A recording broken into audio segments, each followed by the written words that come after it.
Good evening, everyone. My name is Abiola Rotimi. Can you all hear me?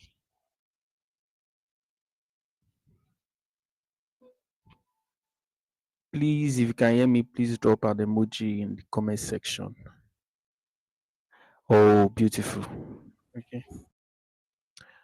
I'll be your host for today. Let's give others about 5 minutes to join before we begin in earnest. Thank you.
All right, I think we can start now.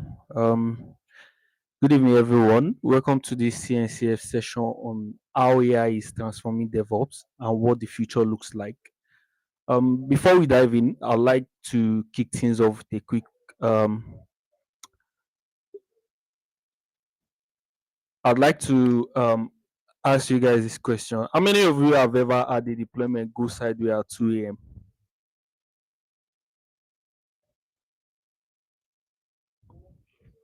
Anyone? Oops. So I'm all alone in that. Wow. Okay, I see someone is saying me. Well, today's talk is about how AI might just save us from this type of nightmares, or at least make them more funnier. It's a standard.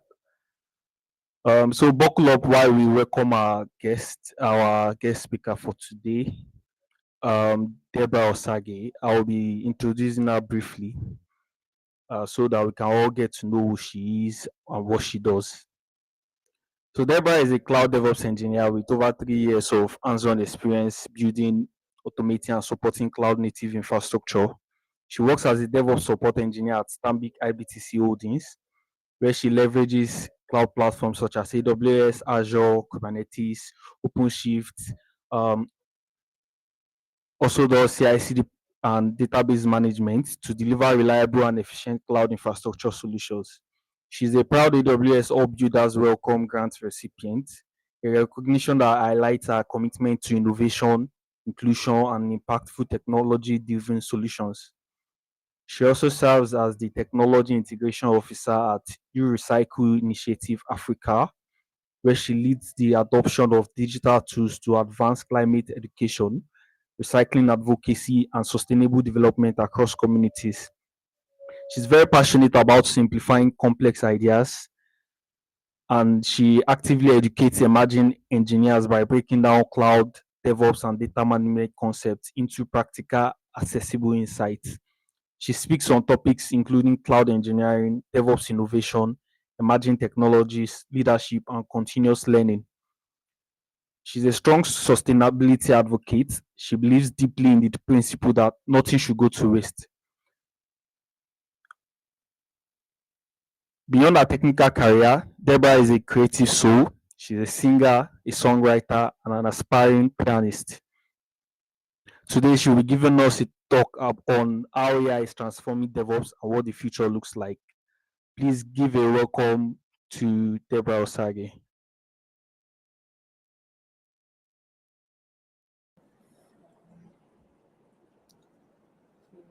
Thank you. Deborah, you You, can take it now. yeah. Can you hear me? Yes, we can. Oh, wow. I didn't think you would read everything. I didn't think you read everything. Okay. It's nice to be here.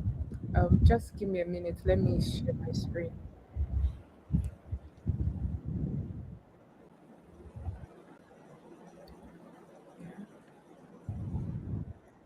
Please, if you have any question, please jot them down. We would open the question portal at the end of the talk. Thank you.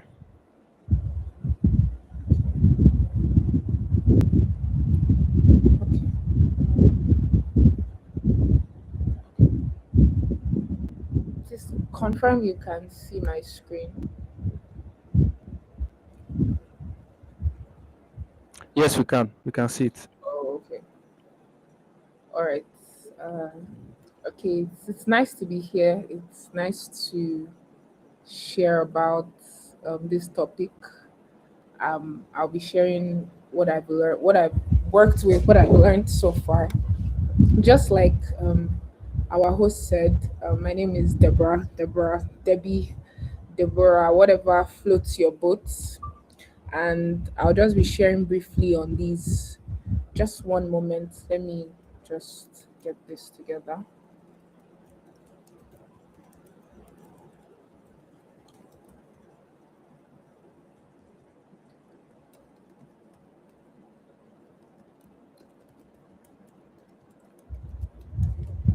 Okay.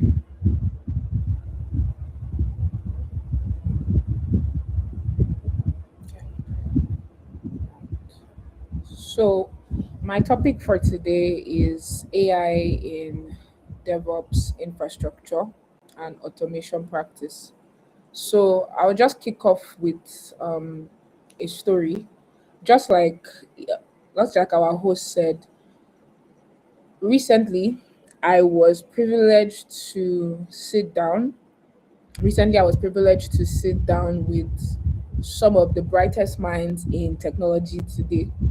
Currently just recently attended the AWS reInvent Summit, which is a yearly program where tech builders, developers, software engineers, CEOs, CTOs, CIOs come together to understand what really is happening in tech and what really is moving forward in technology. And having been in such a room like that, and even prior to then, my hunger for artificial intelligence within my current space suddenly heightened, suddenly increased. I remember I sat down beside somebody. His name is Ted. Ted. And when I spoke to him and I was asking him, because he's a professional DevOps engineer, has almost up to 8 to 10 years of experience in what he does. And I asked him, "Oh, what do you think a DevOps engineer now should learn?" And he said, "Not a lot." And I was very surprised. He said, "Not a lot."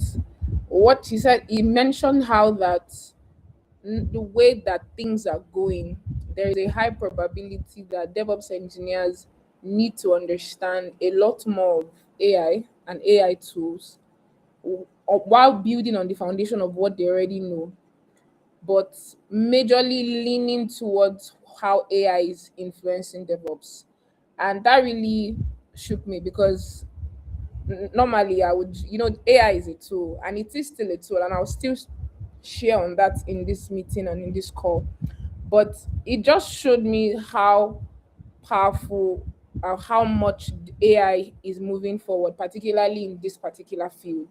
We know AI is taking over in different areas, in different spheres, and all of that. But in this particular sphere, you would think that there is already a limit to the automation that could be done. Oh, yes, we're already automating things. Yes, we're already using CI/CD pipelines. Yes, we're already using different monitoring tools and all of that. But there's still so much more. And so I'll just be going through very briefly. I didn't want to bombard us with so much information at the time. All of this really, conversations like this, I believe they are two-way conversations that propel us to do more. I see different names from different countries and different institutions in life, different walks of life, who probably are interested in how much AI is augmenting DevOps practices. And I'll be that although I'll share a lot tonight or this evening, maybe this afternoon for somebody or this morning for someone else, it's really still a conversations that pushes us to go back and learn, pushes us to go back and see what is possible, pushes us to go back and try our hands on what's possible. So we'll be looking at how is AI augmenting DevOps processes today, machine learning in modern software development. Will AI take our roles in DevOps? Opportunities in AI driven DevOps, and risks and possible downsides, then room for questions and answers. So, the first question is, how is AI augmenting our DevOps practices? And just like the host said, I don't think I can see the chat though, but okay, I think I can see it now. If you have any questions, I guess after this session, I'll be able to look through that. So, how is AI augmenting our DevOps practices? So, the number 30% is pivotal. Why? Because AI is transforming DevOps and CI/CD by automating repetitive tasks, improving code quality, enhancing security, and optimizing resource use. DevOps teams that use AI are, like the number says, 30% more likely to be rated as highly effective. So we're looking at how AI is augmenting DevOps practices today and in the coming future. And we see that from statistics, DevOps teams that utilize AI in their development, in their deployment, in their testing are 30% likely are 30% more likely to be rated as highly effective, right? AI enables faster releases, fewer errors, and self-healing pipelines. We probably heard of self-healing pipelines where there's an issue in your deployment, and because AI is able to pull from the logs and the metrics and see what is going on, it is then now able to provide a solution. But many a times, a lot of institutions currently do not even give AI that much leeway or that much leverage, which is where we are still going to get to. But for more advanced institutions, for more advanced companies, we see these type of things actually being in play. As I didn't even know that, because I know that this CNCF community is for the Lagos chapter, but seeing different names, I'm quite surprised. But there currently, from my own research and from my own experience in Nigeria, not many companies are yet giving AI as much leeway to even self heal. but it's happening already, right? It's happening already. So even leaders like Netflix, we know how much Netflix has most of their okay most of their services on the cloud, AWS, Azure. AWS recently released a number of agents. We've heard of agentic AI, which is not the same as generative AI. It's more like task-based AI. So artificial intelligence that doesn't just stop at knowing what is wrong or providing answers to your questions or solutions, but going a step further to actually do things that you could actually have done by yourself. So agentic AI can do certain things. And so they released something like a security agent, an AWS security agent that takes over penetration testing, that takes over vulnerability assessment. We see things like DevOps agents that help you reform even your infrastructure as a DevOps engineer. So 30% companies that use AI are 30% more likely to be rated as effective. And so, what are some AI principles that we used in DevOps? So maybe you were somebody who is in tech, you're in cloud, maybe you're even in data, maybe you're even a software engineer, and you're just stuck in your box like, oh, I'm not going to use AI, this AI thing. Let me just stay in my own lane.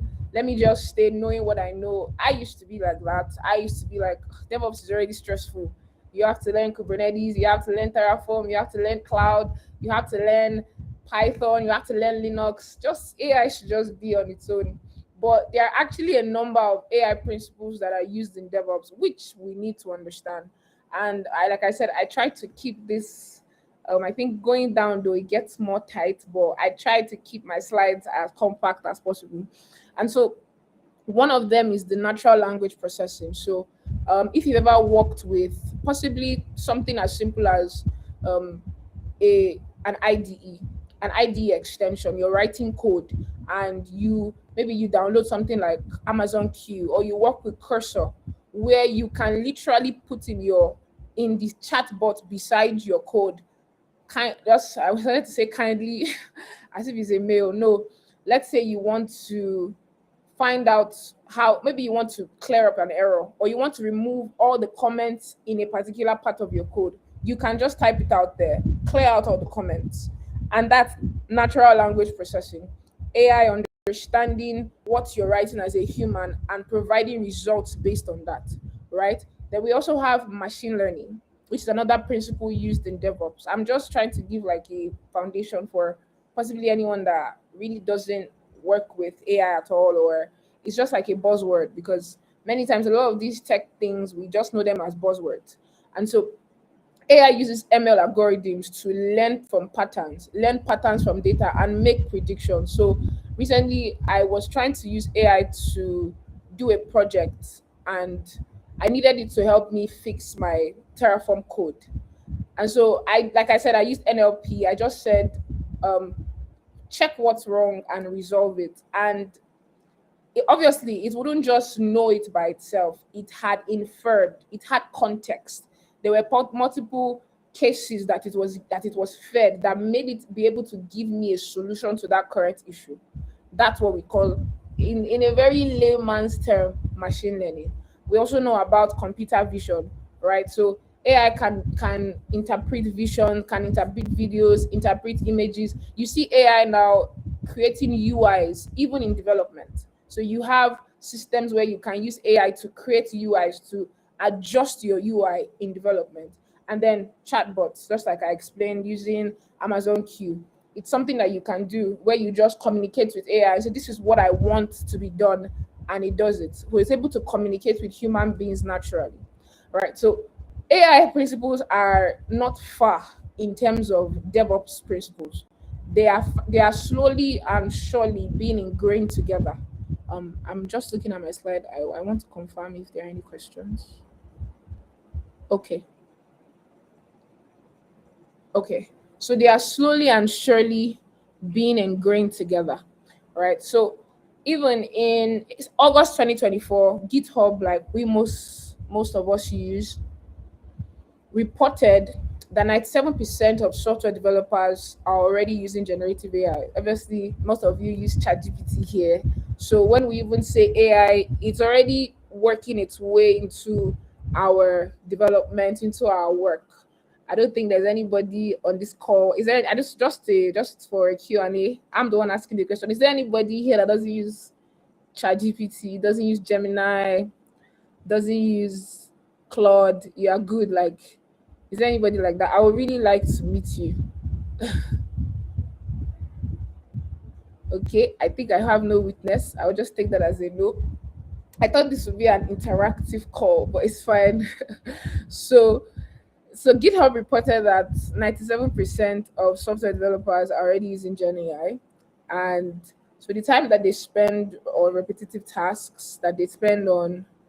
Okay, thank God I'm seeing some response. Okay, I say we all use Gen AI. That's Adibi. Yeah, I guess we all do. It's like it's literally like Google. So it says the time we spend on repetitive tasks such as writing our comments, writing our documentation. AI obviously has had the potential and is already automating much of this, right? So I'm just talking about software development now because we know that DevOps is really just an automation and an improvement of the software development life cycle, right? So going from what we had before, waterfall life cycle, even up to what we have now, DevOps culture, agile practices, everything that we see in DevOps is an innovation of software development, right? The software development lifecycle, trying to reduce the time to deliver, time to live, all those things, and improve the deployment rates for everything that we are doing. So we know that that's what I'm talking about software development. All right. So AI and modern software development, some tools that are now being used for software development, we have GitHub to Copilot. I'm sure most of us use GitHub Copilot for developers who work every day with GitHub. GitHub is Copilot, something that you that you integrate with in your IDE. It provides suggestions, helps you with completion. How many of us have heard of Cursor? Cursor. So Cursor is like Copilot, but it's even okay. I'm seeing. I don't want to miss chat if they are coming up. Oh, Richard said he doesn't use Gen AI. That's very interesting. Nice to meet you, Richard. I think after the class, we'll like to hear your how you do. You don't use either of them. Crazy. That's so cool. Nice, nice, nice, nice. Okay. I like that there's more energy. Thank you. So, like I said, we have GitHub Copilot and we work with it as developers. And I was asking how many of us knows Cursor, right? So Cursor can actually even it can create an entire code base for you. Right. I know a lot of people would have known Cursor. These are already existent AI tools being used in software development. And Vercel provides UI, like I said earlier, UI prototypes from natural language descriptions, meaning that you can describe, okay, I want this UI to have this type of features, and then Vercel is able to provide that. So that shows us the gravity to which AI is actually taking us in software development. And I said that DevOps, many times people, I remember, I'll try to just use stories so that we don't get bored. I remember talking to somebody, entire code base report. Exactly, I'm getting there. Don't worry, I'm getting there. Chill, chill, chill. So I remember there was a time when I spoke to someone about like a business personnel, and I think this is something that everybody in tech should probably learn. So I was talking to somebody, somebody in management, like somebody that was a manager of a particular company, and then I was trying to explain what DevOps is and how that as a company, if you are going to be building software, you need to implement DevOps into your tools, into your practices and your culture and your everything. And then the person was like, okay, do I need certain tools and all of that? And I was like, no, it's not just about the tooling. That DevOps is actually a culture. And in that conversation, I was able to highlight to her what exactly it is to use DevOps in that moment. I think the chat. Let me stop looking at the chat so I don't lose my train of thought. But the point I was trying to make is that DevOps is, and like I said, it is like we know development of plus operations, trying to bridge that gap, and it's just in quotes a an advancement, an improvement of what we know to be the SDLC, right? So it's a culture. And so that culture includes principles like CI/CD, automation, and all the like. Maybe you're somebody here and all you just know are the buzzwords. Just take this little highlight and then go back and take it to the bank and everything. Go back and read on it. But then when I explained that to her, she was like, "Oh, that makes it even more difficult to implement." Seeing that it's not just a couple of tools that you just mash together, it's actually systems that you actually have to put in place. But even at that, it just shows that regardless of where how far DevOps has taken us, AI is still going to take us further, right? But you did not just throw away the basics of certain things. Even in DevOps, you still plan. Even in DevOps, you have PMs. Even in DevOps, you still have testing. All we are just trying to do is that we're trying to automate the process. We're trying to improve the quality of what is being delivered, right? Yes, I hope that makes sense. And so now brings us to this question: will AI take our jobs in DevOps? Can anybody answer before I share my answer? If you've already read it, and I want to hear our view. Will AI take our jobs? Does anybody think that AI will take our jobs? I would like to see what people think. Okay, Richard Cocker says no. All right. What of the rest of us? Okay, says no, I don't think so. I want to see like a couple of responses. The more the merrier. Refine our jobs. Okay. No, no, no. If we're just doing peer pressure, like if you think AI will take our jobs, like say it with your full chest. So don't let anybody tell you that your colleague lost their jobs. Please give us examples. How did that happen? Wow. AI will take the jobs of those who are not ready, who refuse to upskill with AI. Cloud native Lagos says yes. I like that. It will take our jobs. Okay, he said maybe with the AWS DevOps agent. Yeah, so he just launched. So let's watch and see. Let's watch and see. I think I agree with Richard's O Square. He says AI will take the jobs of those who refuse to upskill with AI. Who said iRobot is just a movie? That's what they said. That's what they said about self-driving cars. That's what they said. That is not possible. Look at us now. All right. That's what they said that you could. That's what they said. That's what they said about Tesla. Look at it now. So we need to be careful. All right. So it's already up in finding our jobs as we continue to integrate it. Yes, work is evolving. I like this energy, not disappearing. But I think those that refuse to evolve with the work would disappear. If you want to finish that phrase, if you refuse to evolve, you would disappear. So I'll try to share my other screen. I want to show us something. So how many of us have heard of the SW bench leaderboards? SWE bench leaderboards. Has anybody heard of it? Okay. Never. Okay, let me share my screen. No, okay. Let me share my screen again so that I can, because I have to stop sharing to share that particular one. All right. So this is the SWE bench leaderboard. Can we see it? Yes, we can.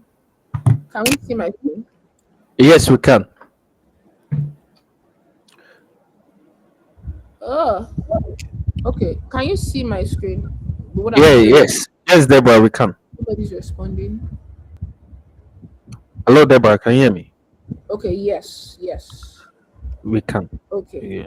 So the SWE bench leaderboard is a is like an evaluation system, right? It's a benchmark. It's a software engineering benchmark used to evaluate how well AI models can handle real life software development tools, like challenges. So it's like, I want to scroll. I was not changing. So it's showing us how top AI models today are handling real life software development challenges, right? So you see Claude, you see Gemini, you see GPT, you see Claude 4.5. There are different fabrics and all of that. GPT 5.2, and what it's showing you is how effective these models are in solving, like, not just game or let's say you just create one small project, like real life problems, like real life software engineering problems, like real life full on production deployment, production to deployment, all those type of things, projects. Sorry, the grammar is coming. And how many percent do we see? What's the highest percent we can see here? What's the highest percent? I want to see our response. You can read about it later on. But if we can see it, we can see that the highest percent is 74.40%. Right, 74.40% resolved. For a developer, 74.40% or 74.4% effectiveness is still a failed code. Do we know that? So let's just say 70%. So 70%, let's say your code is, or your software engineering problem is 70% correct. It's still wrong. Do you understand what I'm saying? It's not like school that you have 70s A, 80s B. No, 70% is for fintech. 70% is still wrong. Do you understand? It's still a failed code. It's still ineffective. So it shows that there is a degree that, okay, AI can do 70% of the work, but who is going to do the remaining 30%? The humans. So let me take this away. I hope that made sense. Let me stop sharing. I want to go back to my documents. Okay, yeah. So now do your best. AI is literally doing do your best and leave the rest here. So 70% for a developer, if you write an entire code base, and you, even for a DevOps engineer, if you have a Terraform model that is 70% correct, it's still wrong. If you have a YAML file that is 70% correct, what is it? It's still wrong.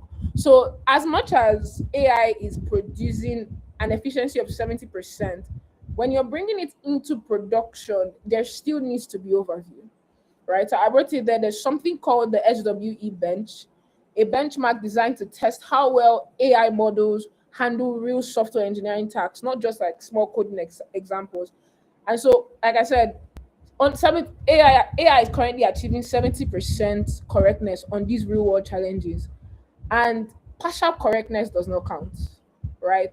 The model either fixes the entire issue or it fails. So that remaining 30%, where you ask it, oh, check what's wrong with my model, check what's wrong with my YAML file, check what's wrong with my deployment.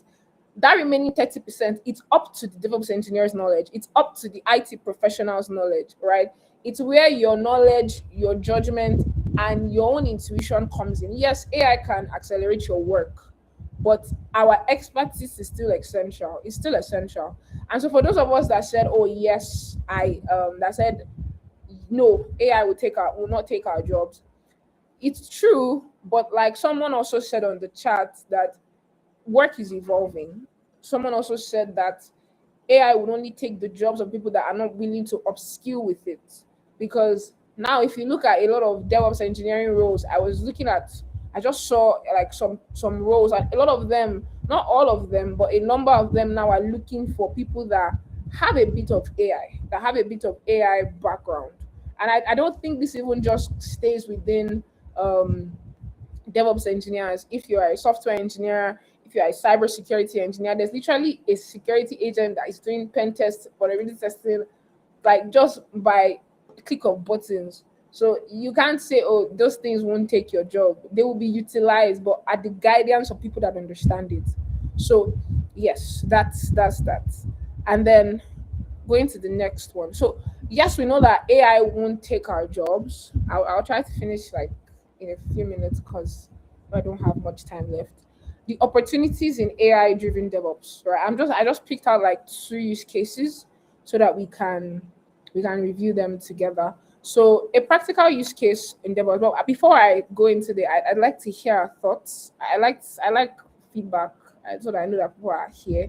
Does anybody know of any practical case where AI is used in software development, in DevOps, something you've seen or you've observed or you've seen with you by yourself, something like that? Is there anyone like that? Optimizing code, yes, definitely optimizing code. Okay. Use it to refactor code. Okay. CI/CD. Okay. Infrastructure as code. Okay. Yeah. All right. Automation. GitHub pilots. Yeah. Vibe coding. Yeah. Okay. So most of it has to do with code, right? I think the one that I have here has to do with monitoring, right? It has to do with monitoring. I believe the lady that Sophia, she reached out to me and she told me that the last session that we had CNCF spoke about monitoring. I think I even watched a bit of it last for the last sessions on for last month.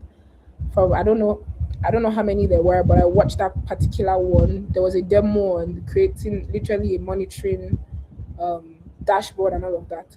So a practical use case of AI. So this could actually then be implemented into that. Um,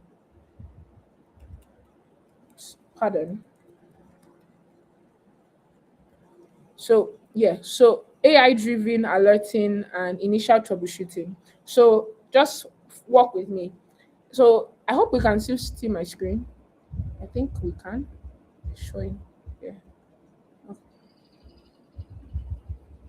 All right. So AI driven alerting. If the font is too small, I'll explain. And so monitoring, like imagine now your monitoring system, just say you created an alarm. Imagine I like AWS, so I like working with AWS personally. So you set up a CloudWatch alarm and probably maybe because there's a CPU spike or there's a latency issue and your monitoring system fires an alert. And then what happens when AI is implemented into this? Normally, ideally, you could have gotten a mail, right? If you implement it using SNS and all other likes. For those of us who enjoy, simple notification service, you could get a mail telling you that, oh, this is what's happening to your CPU, there's a spike and all of that. But in this context, when AI is involved, we have AI automatically gathers context. So it pulls the logs together, fetches the metrics, and checks the service health. And then AI analyzes the data, spots pattern, suggests root causes, likely root causes, and then highlights impacted components. What exactly went wrong? What exactly happened? So there's a difference between your monetary system just giving an alert and it goes straight to your mail or it goes straight to your Slack and then AI being in the middle. AI is able to infer, it's able to say, deduce, it's able to say, okay, what exactly went wrong, right? Is able to predict or provide context or provision of what exactly went wrong. And then AI then posts these insights, let's say to Slack, to Teams, to your mail, what exactly happened. And then when you wake up, let's say this happens by 3 a.m. because somehow issues always happen in the night. I don't know why they don't happen in the day. Some happen in the day, but a lot of times it's like when you are resting, your code is just like, I will not let you rest. There's no rest for the weekend. And so you see that you wake up probably in the night or you wake up in the next morning and you see something went wrong. So what AI probably has done in that moment is that it's giving you likely use cases. It's giving you likely root causes of what went wrong. And that saves you about 30 to 60 minutes of deployment of troubleshooting, pardon. And that even if it doesn't give you exactly what went wrong, it gives you a higher chance of finding out what went wrong. That's a simple use case of AI in DevOps. Right now, let me be very honest with you. There's a lot of hype concerning AI in DevOps, what is actually practical and what is actually happening. When you talk to people about, oh, them using AI in DevOps practically, not a lot of people are implementing it to a full scale. But the easiest way to actually begin utilizing AI in DevOps is to have an isolated workflow and then you use it within that workflow. So it could be something like this monitoring. let's say you want to monitor a particular group of services that you have, and then you set up this structure, and you're able to see AI provide um, quicker responses. Just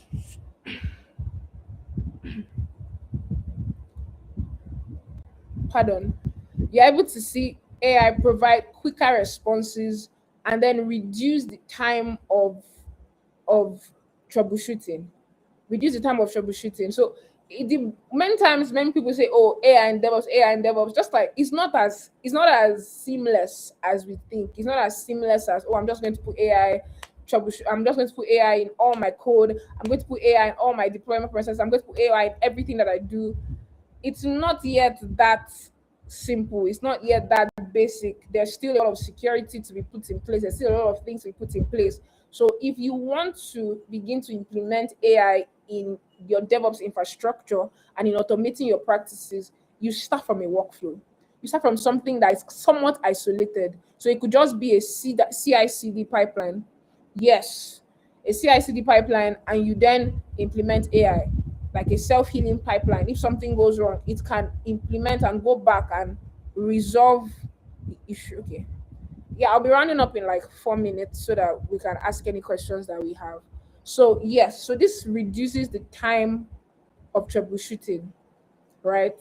Reduces the time of troubleshooting. Let me go to the next case. I think I'm almost done. After this, I just have risks and downsides, which are not really like risks. And then automated PR reviews. I actually did this hands-on, but I may not be able to share it. So when a pull request comes in, your system is able to check the code changes using MCP, which is Model Context Protocol, right? So it compares the changes. And one of the things about AI in DevOps is that it requires, somebody mentioned it, I don't remember the person that mentioned, I think it was Richard. There are two Richards, I think it was one of them that mentioned how that he said no matter the amount of context that you give AI, you still need to supervise it. So when you want to use AI in DevOps infrastructure and automation practices, you need to give it a lot of context. What do I mean by context? There needs to be a lot of documentation of what is allowed and what is not allowed, what is safe, what is not safe, your standards. Like it needs to have patterns, and it needs to have a lot of context to be able to feed you the results that you need. Because every infrastructure is different. Every like what a financial institution would require might not be what a not like let's say pilots or an what do you call those things that are in the air? Is it air force? Let's just put it like that, or let's say an automotive institution may require. They may not be the same level, or they may not have the same standards. They may not have the same regulations, right? So you need to give it a lot of, you need to define a lot of context, right? So imagine, so now you have automated PR in DevOps, and when you give it a lot of context, it compares whatever is done against your context, and it looks at patterns from previous pipelines, scans for risky updates, and then recommend improvements, recommend practical fixes. Most of these things, even like I said, these use cases that I'm giving you, like I said prior to now, AI in DevOps is not as seamless. So not a lot of people are yet giving AI as much leeway to take over all of their systems because it's not yet that secure for at least for some institutions now. For a lot of institutions now, a lot of people are just isolating workflows and then utilizing AI in those workflows. Just like we saw, it helps you catch problems early. You don't spend as much time on repetitive tasks, and more stable deployments are done because every time you pull a request, you're able to get feedback immediately and then you're able to deploy quicker. So that's another use case. So I can be done in like 1 minute. And so risk and possible downsides of AI, in DevOps. So while we know that AI provides a lot of amazing capabilities in DevOps,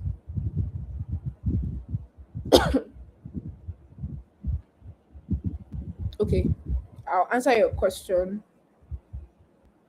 Just 1 minute. Let me just round off. I'll answer your question in 1 minute. So yeah, while AI offers powerful automation capabilities, like we said, adopting these tools come with their own risks. We said it earlier that AI can't take our jobs fully. AI should complement our human expertise. AI should complement our human expertise and not replace it, right? So when you use AI blindly, it can actually lead to certain errors. It's just like how you keep. So another skill that is probably that is being what's the word, that is being encouraged now is prompt engineering. As an AI, as a DevOps engineer, one of the things you should be looking to learn, let me give you goals for 2026, is prompt engineering. You should be able to know how to prompt AI properly, because if not, it will keep coming back to you, giving you the wrong thing. Because AI, like we all, although they say it will soon have, but it doesn't have a mind on its own. It responds based off what you give it, right? So it can lead to critical errors, and AI can't be held accountable for the errors, right? As much as AI will do certain things and it will fail. If you go to the office and your boss at work says, who caused this error, who caused this error here, who made this fail, why did this fail, you can't say, oh, it's the AI agent that I built. A human being will still be held accountable, right? So even though yes, we're going to be using AI, it requires us, if we're going to use AI, we still need to have a strong foundational knowledge in DevOps, right? You still need to be able to differentiate between good Kubernetes configurations from bad ones. You should be able to still differentiate between good Terraform code from bad ones, because if you're not able to understand it by yourself, errors can still go unnoticed. So I think that kind of even answers your questions. So yes, for Aldo Mountains apart, I believe if okay, let me just wait and answer everything at once so that I don't jump the gun. So AI is only as safe and as effective as the humans guiding it. Right? Without understanding DevOps principles properly, without understanding cloud native principles, you will still make errors, even though you are using AI. So AI is not just a fixer upper, it doesn't fix everything. You still need your own understanding. And so, yes, I think I'm rounding up here. And so, my name is Deborah Osagie. You can connect with me on LinkedIn. I majorly use LinkedIn. I share a lot of things on LinkedIn concerning DevOps, tech. You can connect with me here. Just type out my name. You should see this picture or a very similar one to this, and connect with me for more DevOps Cloud and emerging tech content. And now it's time for Q&A. So let me answer. I see one question. Okay, I see there's a Q&A tab. I don't know if there's another place to reach out. Okay. So I hope that made sense. Let before I start answering questions.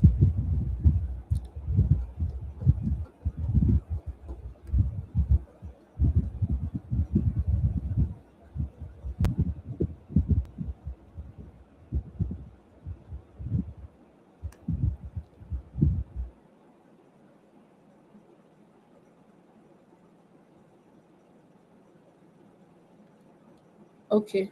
All right. Thank you. Okay. Thank you. Okay.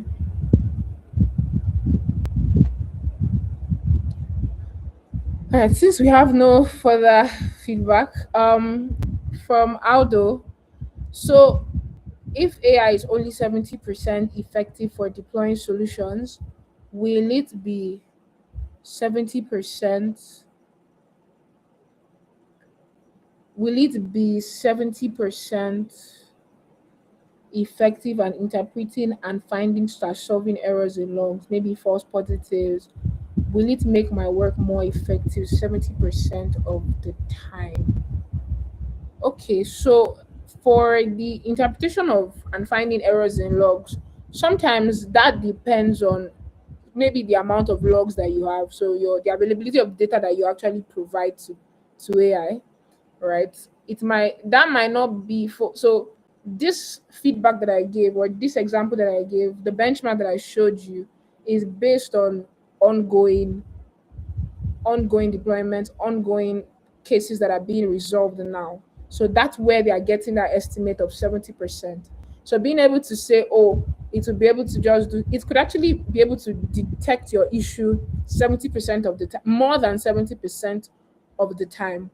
Right? It's deployment success is more like I said, deployment success, even if you get it 70%, you've still failed. So that effectiveness of saying 70% is still not, you need 100% for your code to be pushed to production, for your customer to be able to use what you have, for it to to go live. But 70% effectiveness in interpreting logs with your own oversight can still be fine. Because if you have the necessary knowledge, maybe you understand, oh, this is what went wrong and you know what to fix it, I think that should be okay. I don't know if that answers your question or that helps, Aldo. So it might, and also it might not make your work like 70% more effective. Maybe it could help you be able to find out things quicker, but I wouldn't say it makes you more effective 70% of the time, because you finding out the issue is quite different from you resolving it. Yeah. I see another question. What would the very first and easy integration of AI be as a DevOps engineer?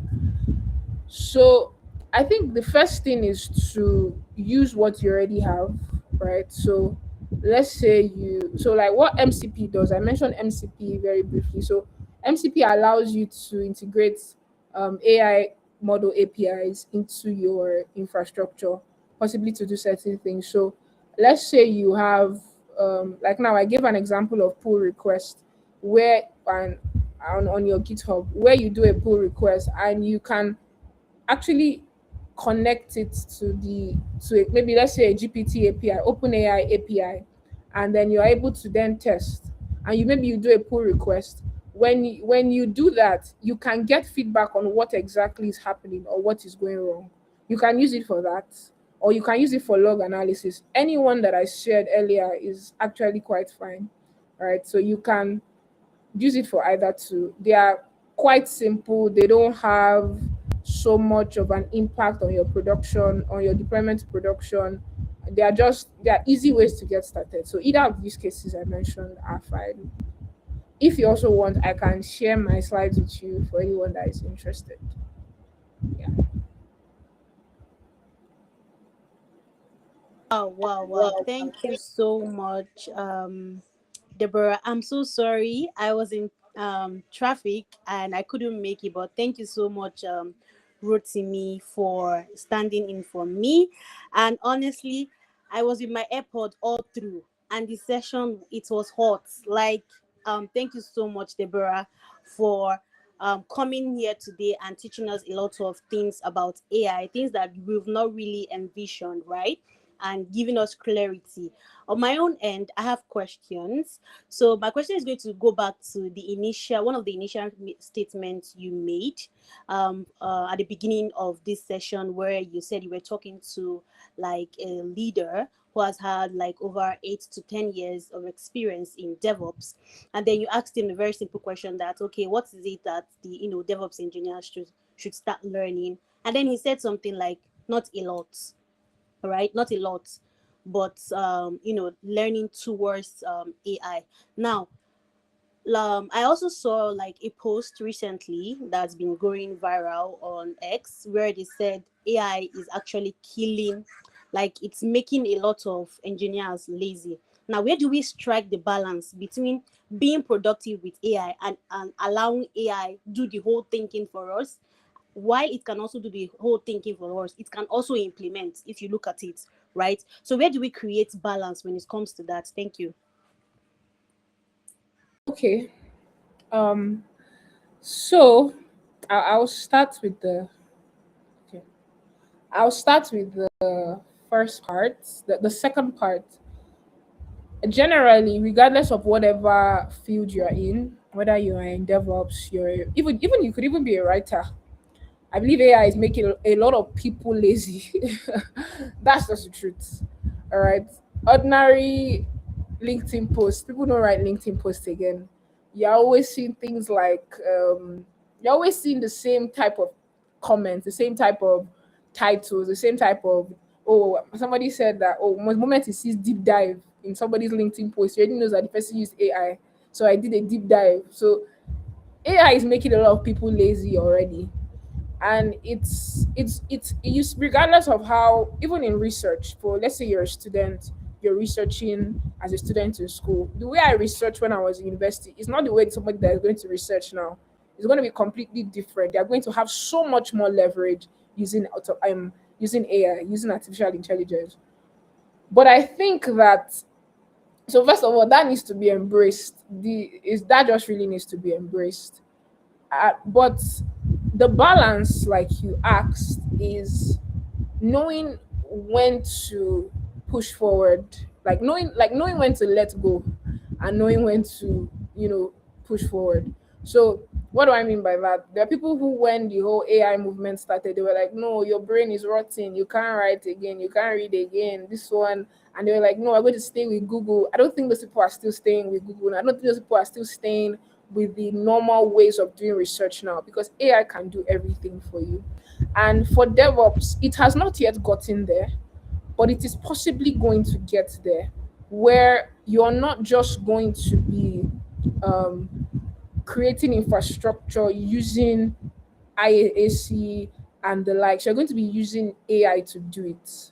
And so, as a DevOps engineer, it's not like you're still going to be lazy. What he actually told me, although I didn't want to say it all, and he was speaking from a particular standpoint. He's coming from somewhere which I'm not coming from, which a lot of people might not yet be coming from.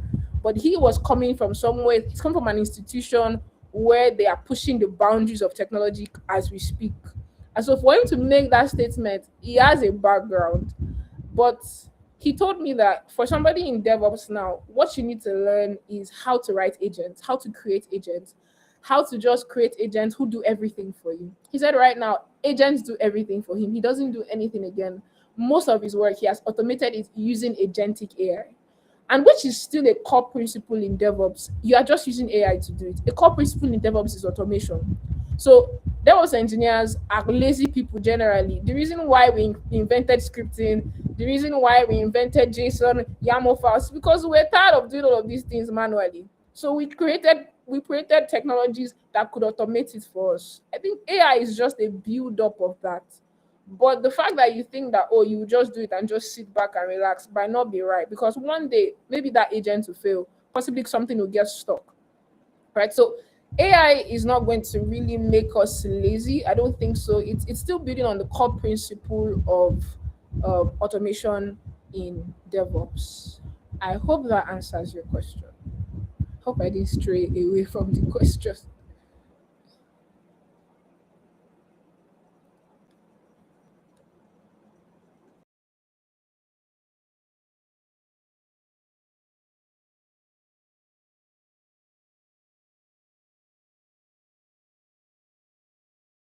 Is anyone here? Can anyone hear me? In network, yes, but I can hear you. Oh, okay, okay. Yeah. Yes, Oh, yes, I okay, can hear you. okay. Yeah. Like you really did justice to it, and I'm sure that a lot of us here have been able to take one or two out of this question, right? Because obviously, um, as we're evolving, AI would help us evolve even much faster, right? So even though AI is aiding us to do our work faster, more efficiently, do you understand? But we also really need to know when, Deborah said, we also need to know when to let go. You understand? We also need to know when to use our own initiative and not just leave all the job to AI, right? So thank you so much, Deborah. I'm going to see if there's any other question, because I think I saw some another question in the Q&A. So, oh, okay, it's not a question. So it said he's interested in the slide. So please, you'll be helping us share your slide so we can also, because I'm sure that this 1 hour did not do justice to this, like If it was up to 2 to 3 hours, I'm sure that all of us will be here to still learn more, because it was actually a very interesting session. And thank you so much. I'm going to pass on to my co-host, Rotimi, to take it up from here. Thank you.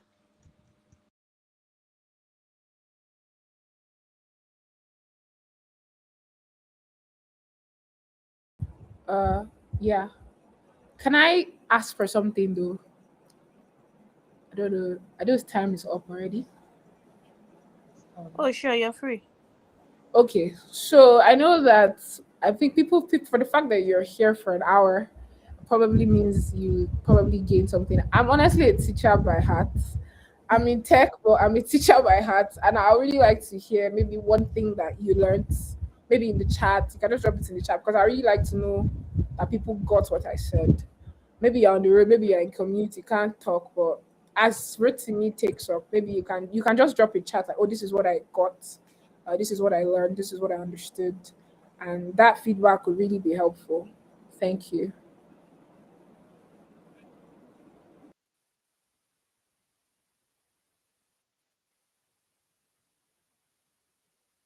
Okay, Samson, do you have a question or you want to share feedback?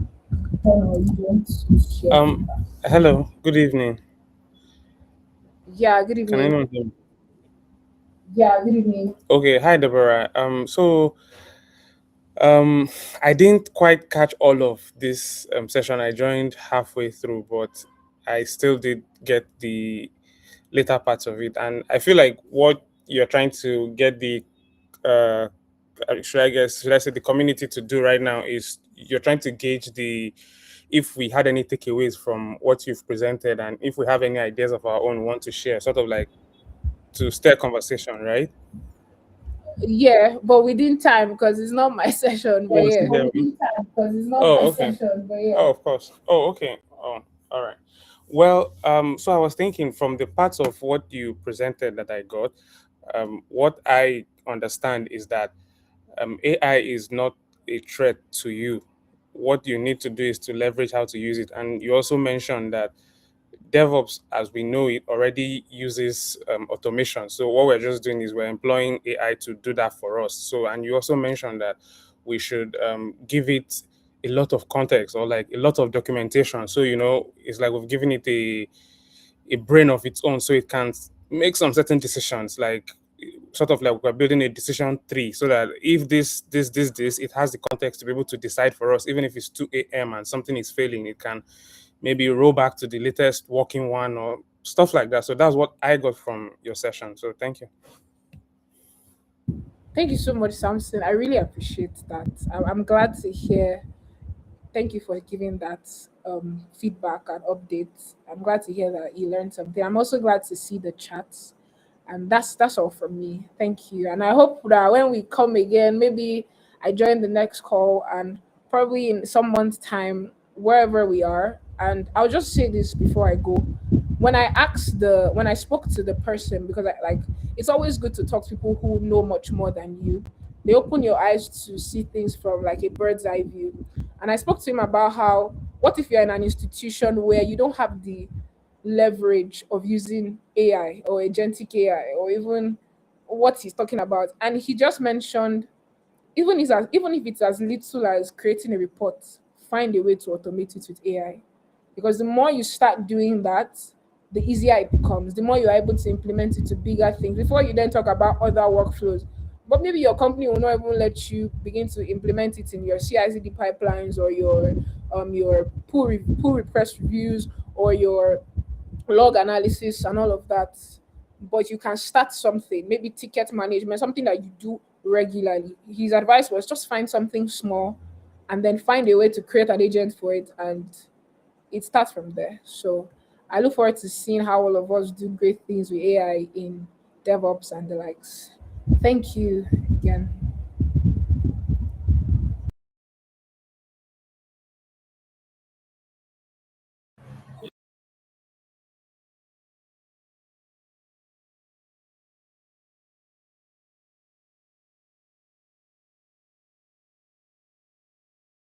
Rotimi, I think you can. Oh, Hello, sorry, Rotimi. guys. I didn't There. know I was on Okay, mute. thank Thank you. you very much. Yeah. So, thank you very much, Deborah, for coming to speak with us today. Thank you, everyone, for joining. We've come to the end of today's session. When we have the next session, we'll let all of you know via the usual channels. Thank you, everyone, and good night.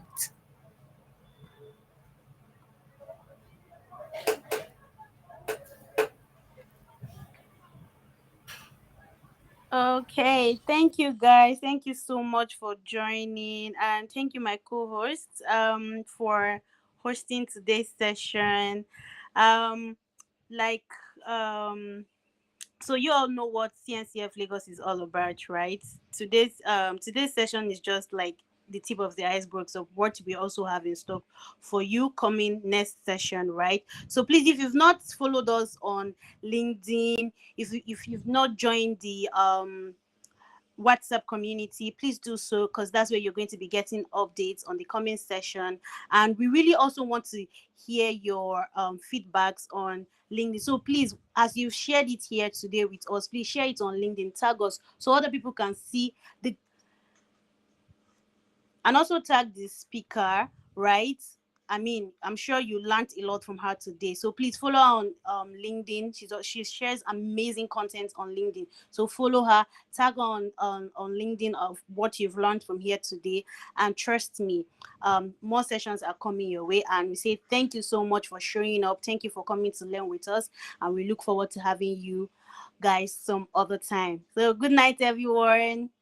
Have a lovely night rest.